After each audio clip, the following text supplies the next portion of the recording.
Well, it finally happened. The city's gone to hell. Buildings are burning, car alarms and sirens wail in the distance. Bodies littered the street like trash, most of them not staying down. Blood stains the concrete sidewalks, and the distant sound of muffled chewing cuts the silence. This is Raccoon City, once a bustling metropolis, home to Umbrella Pharmaceutical, now a living nightmare. The virus spread fast, too fast. The city didn't stand a chance. Now the undead are everywhere, dragging themselves through the debris and ruins, hungry for anyone still breathing. The air is thick with smoke and dust in the darkness, obscuring vision and the terrors past it. But the city seems to be hiding something far worse. There is no escape, no safe place. Just you, the city, and whatever awaits you in the darkness.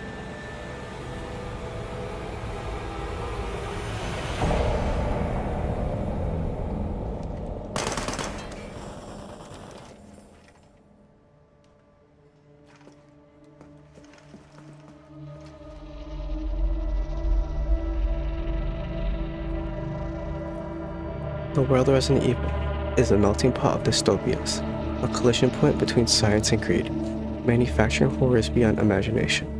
On the surface, Raccoon City is a familiar cityscape, parallel to our world. But underneath lies a web of networks built on corruption and secrecy by Umbrella Corporation, the pharmaceutical giant hiding inhumane experiments behind its public appearance. The research into bioweaponry pushes the limits of science and ethics, blurring the lines between the two, altering strains of viruses into tools of destruction, and allowing it to outbreak into the surrounding environment, transforming a peaceful city into a nightmare within mere days. In this world, powerful organizations operate in the shadows, protected by government secrecy, won over by corruption and avarice. The outcome is exactly what Raccoon City is. From laboratories destroyed by their own creations, to abandoned city streets overrun by corporate greed. Science in Resident Evil isn't about progress, it's about absolute control, and the cost is always human lives.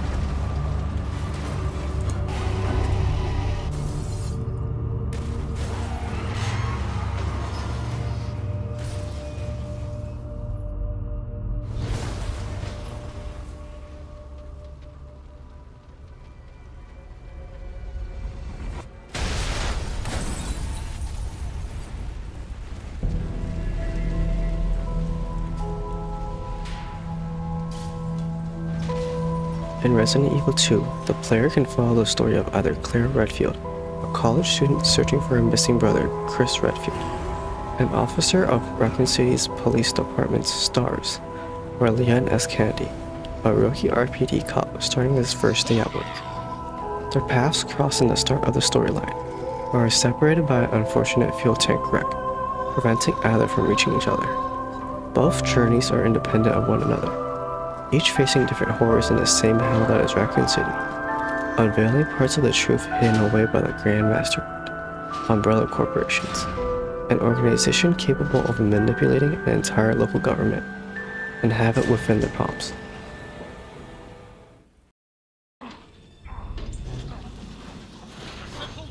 Excuse me, is everything okay? Stay back, ma'am. I got this. Get off him!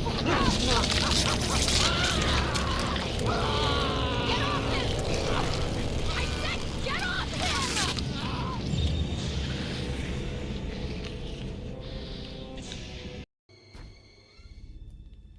Hello? The first taste of Resident Evil's broken world comes fast. What looks to be an ordinary gas station, on the outskirts, is already falling apart. Blood stains the tiled floor, shelves overturned, lights off. Something's not right. Once Leon or Claire steps inside the gas station to investigate, the eerie silence is shattered by the muffled groans and faint sounds of struggle somewhere within the gas station.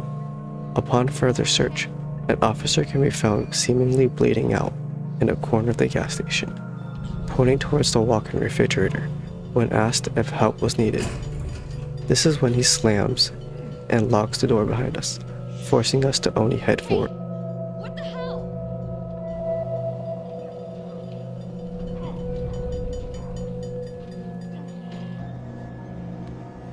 This scene isn't only a creepy introduction, for new players to acclimate to the atmosphere and monsters that Resident Evil 2 has, but also a tutorial of sorts for new players to learn controls and learn just how powerless you are within the city, like an ant.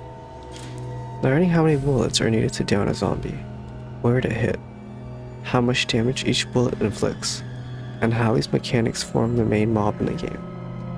Resources are extremely limited in the game. There just isn't enough ammunition to fight against the endless hordes of infected, or enough healing items to disregard them all.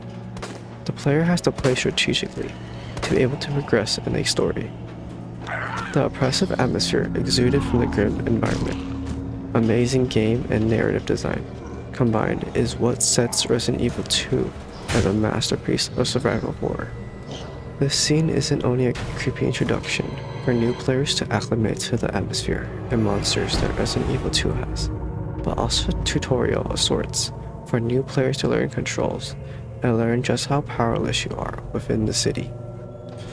Learning how many bullets are needed to down a zombie, where to hit, how much damage each bullet inflicts, and how these mechanics form the main mob in the game. Resources are extremely limited in the game. There just isn't enough ammunition to fight against the endless hordes of infected, or enough healing items to disregard them all. The player has to play strategically to be able to progress in a story. The oppressive atmosphere exuded from the grim environment, amazing game and narrative design combined is what sets Resident Evil 2 as a masterpiece of survival horror.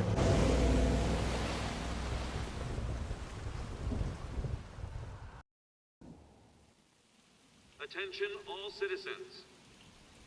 Due to the citywide outbreak, you are advised to take shelter at the Raccoon City Police Station. Free food and medical supplies will be provided to everyone in need. The Raccoon City Police Station has been transformed into the main shelter for the residents of the massive metropolis of Raccoon City. Survivors are urged to seek shelter within the confines of the station, with promises of free necessities, supplies, and protection to those who are able to make the journey. This is only the beginning of the horrors. It is clear of the massive pile of cars and littered bodies that many have attempted to reach the station, but only few have succeeded and many perished along the way. The deafening silence upon entering the station further reinforces this grim reality.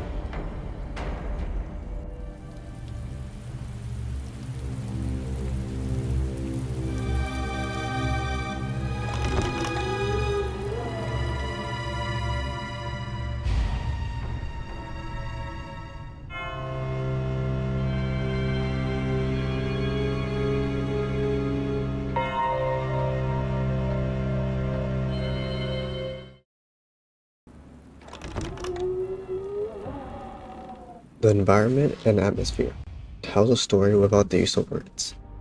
The once grand hall is now a hollow shell of its former self, an abandoned haven overtaken. Trails of blood disappear behind gates and doors. Emergency supplies left unused and discarded. Hospital cots tossed and turned in.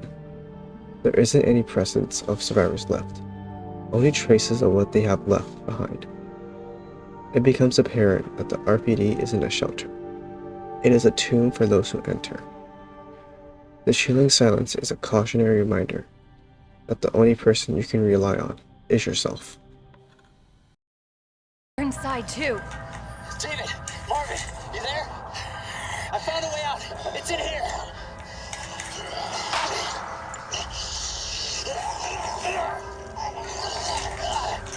Send reinforcements! East hallway!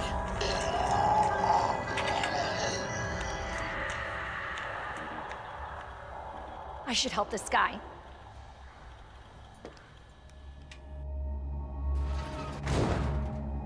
The only thing that is able to break the silence is the injured officer calling for reinforcements in the East Wing on the main hall's CCTV.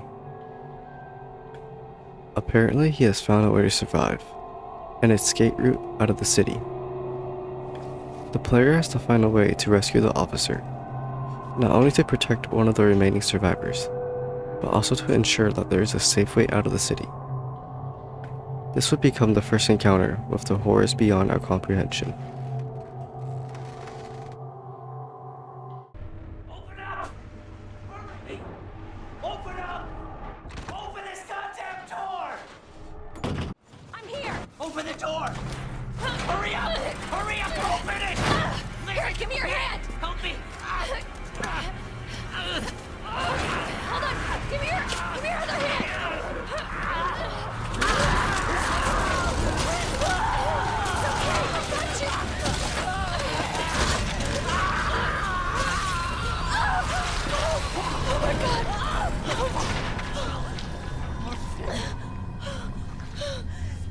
I'm so sorry.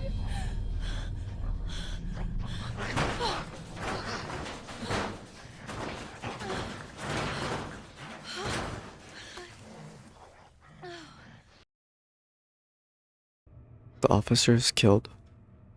Not only killed, but completely severed from the waist down, as his guts spill out onto the cold concrete floor. His screams of agony turn to silence as you become witness to another victim, as he is no longer suffering from the immense pain and has already passed away. There is absolutely nothing you could have done more to help him, except just watch as he is ripped away like tug-of-war, with some beast lurking in the station when you attempt to pull him out. What lies behind the gate that took his lower half is unknown. However, you have to continue forward, leaving the poor officer's body behind to look for Claire's brother in silence. It is this reason that Claire's escape from the East Wing is full of tension and adrenaline, backed with an escalating soundtrack, pulling the tension tight.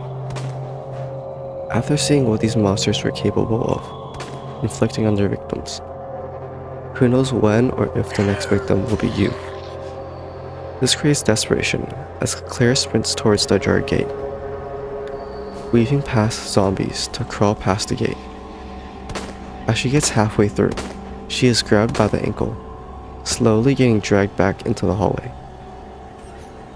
This is near identical to the events that the unnamed officer faced, only continuing to spike your adrenaline, as you have already witnessed the raw strength of these monsters personally. However, unlike the cop, Claire fortunately didn't meet the same fate due to the help of Marvin, a senior RPD officer. As we progress further into the RPD, we face the next region, the West Hallway.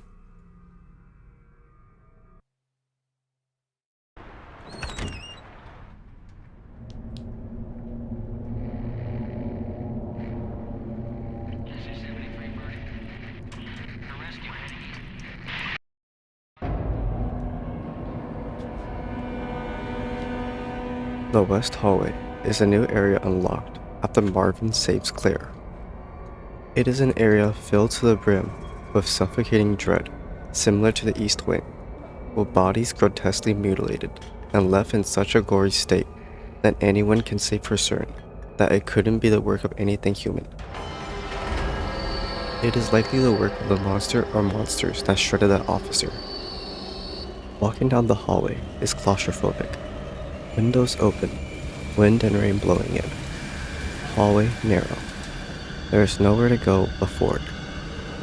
You just know something is bound to happen in this hallway, but are uncertain of when. And something does happen, right when you nearly reach the end, thinking you're safe because you crossed the entire hallway.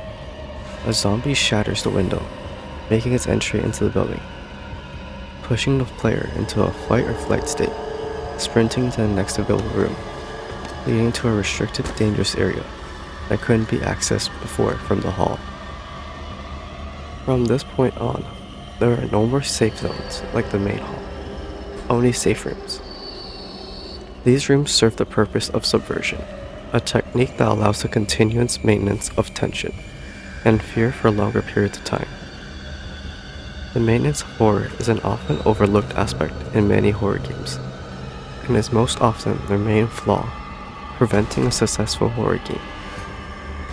Developers search for methods to create the scariest game, with the scariest elements, but horror doesn't only depend on visuals. It includes sound, music, atmosphere, and more. When a person is experiencing a piece of horror, they slowly begin acclimating to that fear, building a resistance. If that crutch is to be kicked over, the audience loses that normalization of terror, bringing them back to reality once more. This solution is presented with Capcom's ingenious innovation of safe rooms, where the player knows they are safe. However, not for long. Music plays an incredibly important role within media, having been scientifically proven by numerous sources countless times to be able to alter emotions. Capcom does a wonderful job making use of this aspect in the original Resident Evil 2 soundtracks, but the 2019 remake simply lacks in this aspect. Music sets the atmosphere, capable of turning an ordinary playing area into one yet calming but unnerving. The safe room plays a melody that seemingly tells the player, "Rest here before you go out," and "It's dangerous outside, but you're safe here." This is the beauty of music.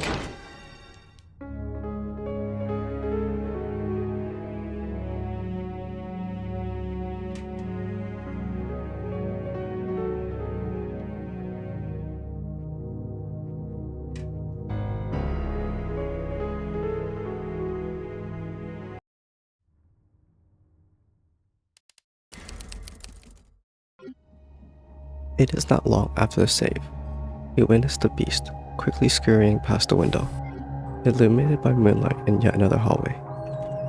This scene is specifically designed to be a hallway, tunnel visioning the player to the window, ensuring it will always be noticed. This is the first sighting of the Licker. Despite the unthreatening name, its capabilities are far from harmless.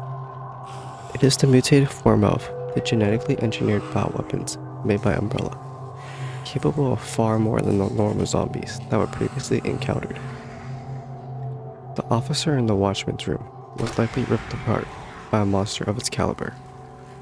The Licker becomes a major terrorizing factor for players within the police department, capable of dealing insane amounts of damage, alongside appearing from seemingly nowhere. Introduced with the first meeting of the monstrosity, tunnel vision once again plays a key role, forcing players to focus only on a shattered window with wind and rain blowing in, obscuring the Licker hidden above on the ceiling. It is only when it grabs a corpse is the player alerted to it being in the same vicinity as them. But by then, it is far too late to take any precautions. The Licker's very being is terrifying, lacking the sense of vision, but having hyper-heightened hearing and strength, like the monsters of the Quiet Place. Pray you don't make any noise, or it'll be far too late to escape it.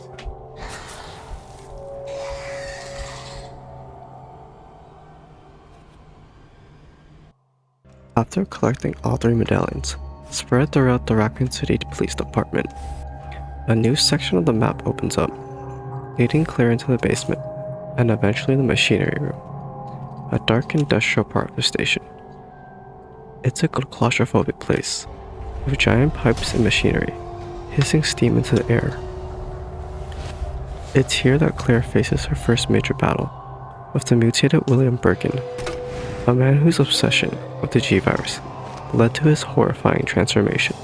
Birkin's body is barely human anymore, twisted, monstrous, and out of control.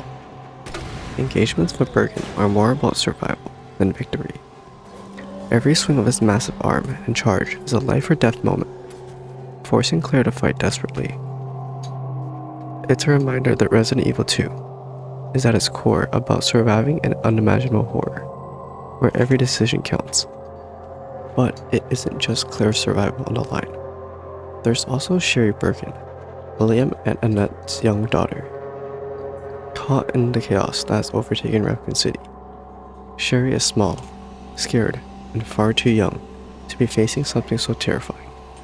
Her situation is made worse by Raccoon City Police Chief Brian Irons, who trapped her in the underground to use as leverage against her parents.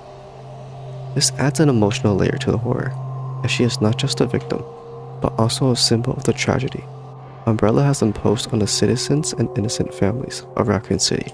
After the intense fight with Bergen, Claire and Sherry attempt to escape through the parking garage, only to be blocked by a locked gate. Just when things seem bad enough, Chief Irons appears. With gun in hand, he forces Claire to the ground, zip ties her, and abducts Sherry once more. It's a pivotal moment that shifts the stakes. Now, it isn't just about you surviving.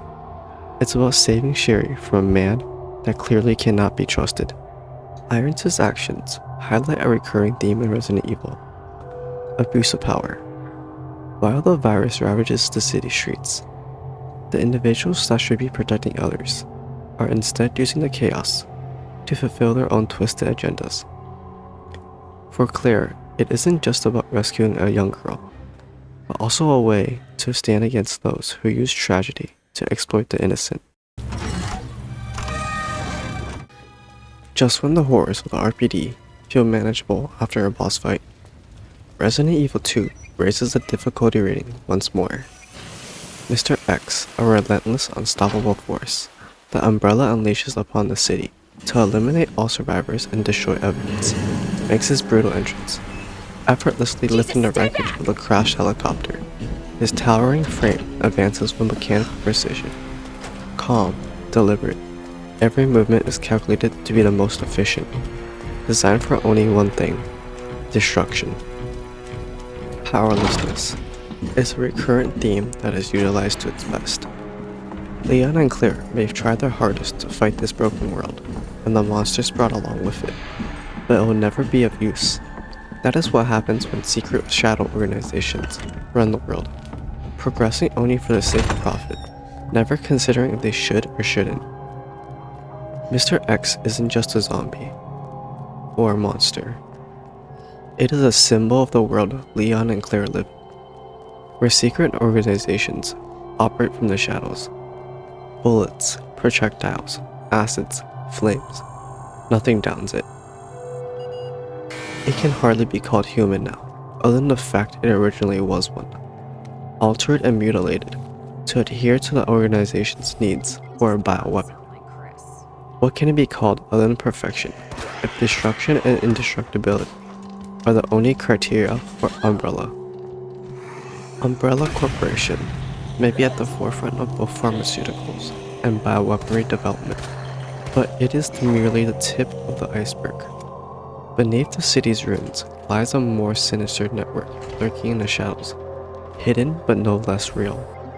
Like our own world, the most terrifying truths are the ones we aren't allowed to see.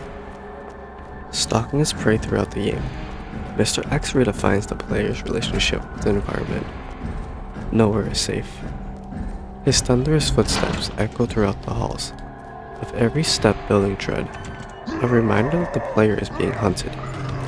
This shift transforms the experience from exploration back to survival. Each unexpected encounter heightening the dread of psychological horror, reinforcing the themes that survival is never guaranteed. You could be solving a puzzle or backtracking to receive a key item when you hear the distinct heavy footsteps nearing towards you. The sound design absolutely amplifies the terror. His heavy boots create a heart-pounding rhythm that grows louder as he approaches.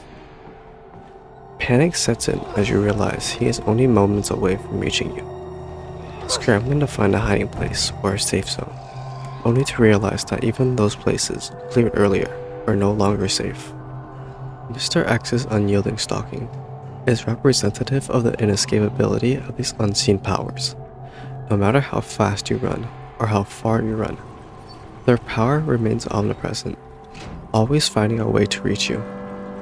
Whether it's Umbrella's secret experiments or real-world analogies like corporate monopolies or covert government operations, the terrifying truth is that there is no escape from these monsters who pull strings in the dark. This becomes a building block for societal paranoia, sparking conspiracy theories within communities online. This fear of the unknown is instinctual. It can be found in countless forms of media, from classic novels like The Call of Cthulhu by Lovecraft to blockbuster films like Alien. These conspiracies may not be of truth or have any evidence to prove or disprove claims like government secret operations and such. But factors like corruption that contribute to such a cause do exist in our world. Raccoon City Police Chief Brian Irons is the embodiment of this corruption. Not just politically corrupt, but also a disgusting, morally corrupt monster. Bribed by Umbrella, permitting free reign in the city's shadows as if it's their playground. Starting from his appointment, Irons started accepting brides for Umbrella biologist Annette Birkin, wife of William Birkin, the main researcher of the G virus. This new virus is the upgraded version of the T virus, which had already caused a widespread outbreak in the city. This is just the beginning of his political corruption. His moral decline, however, began long before this. Where's that? In the neighborhood. You'll find it. Sherry all right? For now. I swear, you bastard, if you hurt her...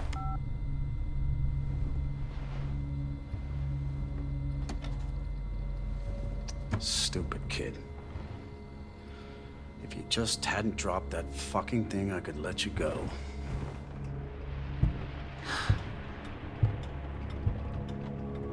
Don't worry, Sherry. It'll be all over soon.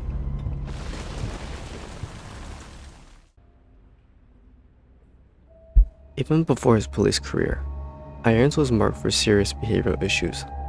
His violent tendencies originated from his childhood, showing signs of torturing small animals.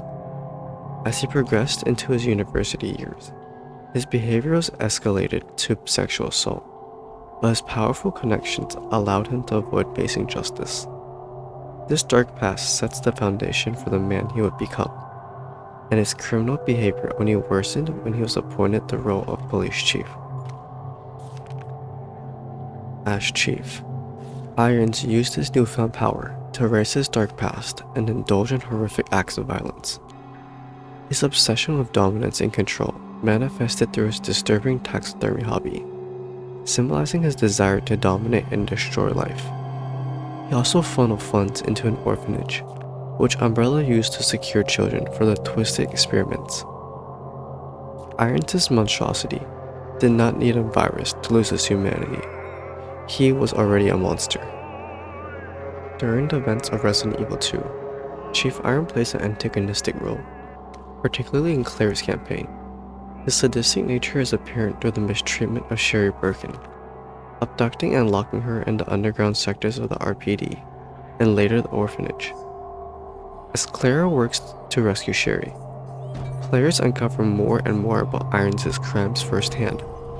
Within the orphanage, there can be found a private room full of lab materials and more. Among the taxidermy log in his office is one where Irons wrote about his plans to stuff the body of the mayor's daughter, whom he had hunted down. It is here in this room we can find her body lying on the cold autopsy table, another chilling reminder of his depravity. Irons' character represents a connection between monopolies and government control in the modern world, where one only exists because of their connections and power. An example of exactly what an authoritative figure should never be, and what could go wrong when evil holds that power. Shortly after Claire rescues Sherry from the grasp of the now deceased Chief Irons, Mr. X appears once more. Just like within the RPD, you can never escape from the tyrant, initiating an intense chase sequence that conveniently has an elevator that goes underground. Sherry, come on!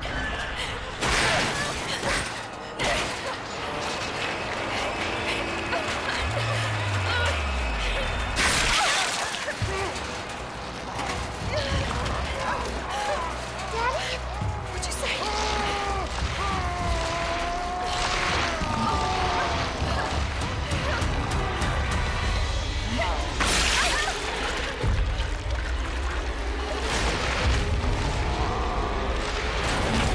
Daddy,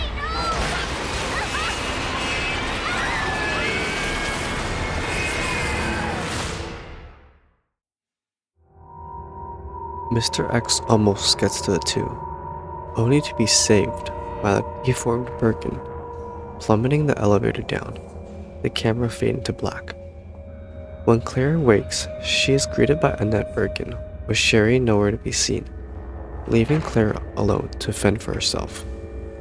Realizing that Sherry has been brought further into the underground sewer system, Claire once again goes onto a journey to save Sherry from an uncaring mother and escape from the city, only to learn that she has been infected by Birkin, and that there is a secret Umbrella facility, Nest, deep within the undergrounds of Raccoon City, that has a vaccine capable of saving her. Carrying the infected Sherry, Claire makes her way to Nest, hitching a ride on an Umbrella cable car. After setting Sherry down in a safe location, Claire makes haste to retrieve the vaccine, which lies in the west area of Nest, requiring higher levels of authorizing keycards.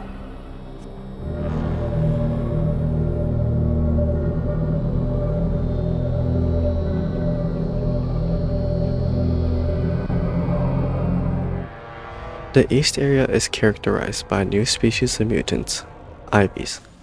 These Ivy zombies are the creation of plant-based bioweapon experimentation, implanting its seeds into anything it attaches onto, wildly altering their host's anatomy. This new bioweapon is unlike no other faced before, refusing to stay dead, while also being absolutely deadly. A single grasp may mean instant death, creating immense pressure on the player psychologically. This seems very similar to another character in literature, Beatrice Rappaccini from Rappaccini's Daughter, a story published more than 100 years ago by Nathaniel Hawthorne.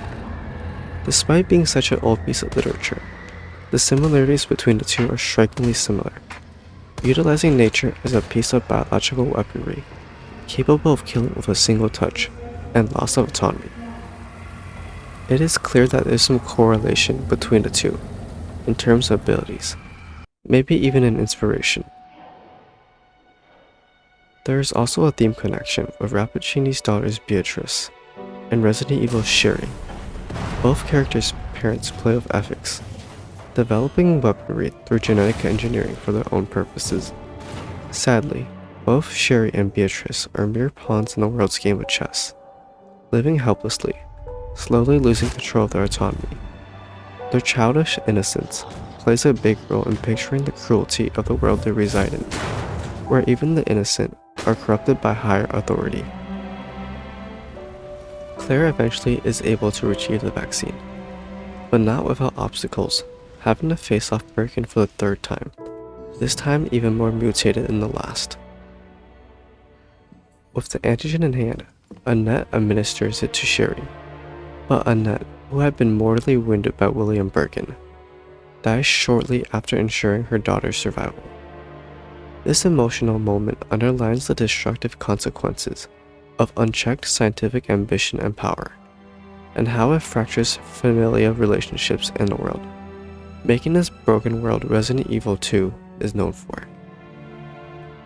Despite Annette's villainous relations, her final act is one of maternal love, seeking redemption by saving Sherry from the very horror she and her husband created. As Sherry and Claire attempt to escape Nest, a self-destruction sequence activates, designed to mask every trace of Umbrella's involvement, adding increasing urgency to her escape. Their path is once again blocked by Dr. Birkin, now in his fourth and most grotesque form, not even remotely resembling a human anymore. A final climactic battle, bringing closure to a message, a wake-up call against a broken society. Claire's victory against Birkin is not simply a physical triumph, but also a symbolic rejection of the unethical practices conducted by organizations and governmental powers.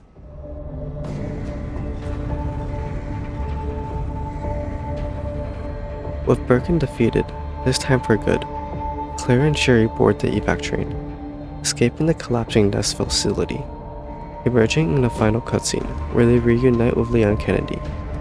Their survival signifies hope and devastation, and Claire's determination to protect Sherry emphasizes the difference between humans and monsters, the ability to find humanity and compassion in chaos. Resident Evil is a flawed, broken world, created by the unbalanced power dynamics of corporations against ordinary people, backed by the crookedness of local governments, who permit the evil doings of such organizations. Just like how it is up to Claire to protect Sherry's safety, it is up to the people to resist such exploitation